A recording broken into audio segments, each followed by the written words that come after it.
Hello friends, வணக்கம். இன்னைக்கு பால் பூரி செய்ய போறோம். வாங்க பார்க்கலாம். நம்ம பால் பூரிக்கு ஃபர்ஸ்ட் நான் மைதா மாவு ஒரு டம்ளர் எடுத்துர்க்கேன். இது பிசைஞ்சிக்கலாம் நம்ம.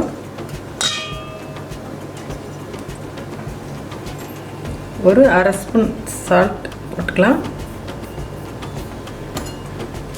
எண்ணெய் கொஞ்சம் ஒரு ஸ்பூன் ஊத்திக்கலாங்க. இப்போ தண்ணி கொஞ்சம் கொஞ்சமாக விட்டு பூரிக்கு மாவு பிசைகிற மாதிரி பிசைஞ்சிக்கணும்.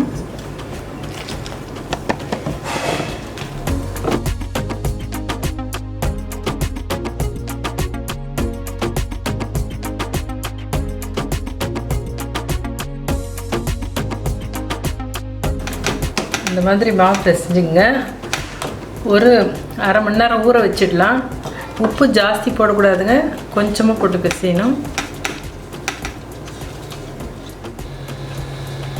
இப்போ மாவு நல்லா ஊறிடுச்சு. இதை நம்ம பூரி மாதிரி தட்டிக்கலாம்.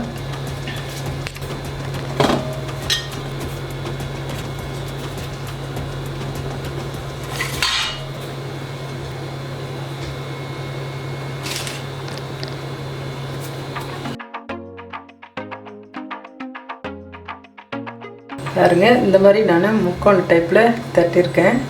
நமக்கு ரவுண்ட்லேயும் செஞ்சுக்கலாம். இந்த மாதிரி எல்லாத்தையும் தட்டி வச்சுக்கலாங்க.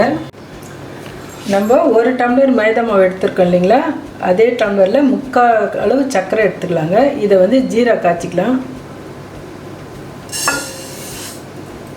ஒரு அரை டம்ளர் தண்ணி ஊற்றிக்கலாங்க.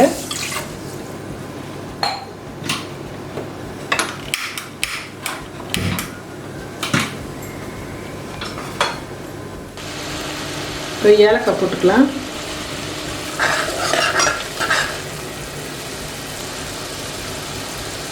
இப்போ ஆஃப் பண்ணிடலாங்க. இது ரெடி ஆகிடுச்சு சக்கரை பாகு. பூரியை போட்டுடலாம். இதில்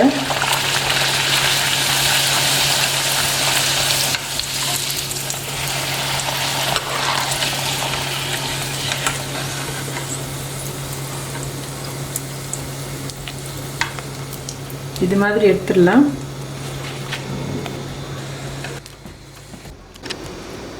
இப்போ பூரி ரெடி ஆகிடுச்சிங்க. நம்ம பாலில் ஒரு 2 ஸ்பூன் சர்க்கரை போட்டுக்கலாம்.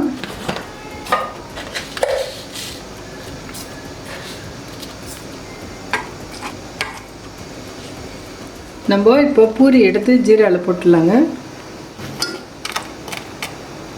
நல்லா வந்து துவைச்சிட்டு, ஆக்சுவலாக ஜீரா வந்து கொஞ்சம் லைட்டாக சூடு இருக்கணும்.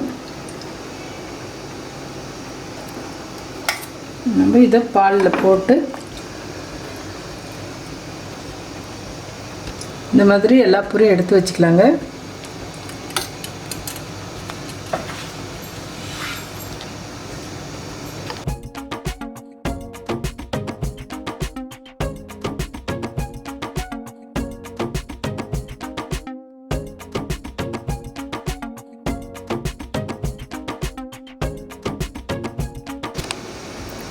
பாருங்க, சுவையான பால் பூரி ரெடி ஆயிடுச்சு. நீங்கள் வீட்டில் செஞ்சு பாருங்கள். செஞ்சு பார்த்துட்டு சாப்பிட்டு என்ஜாய் பண்ணுங்க.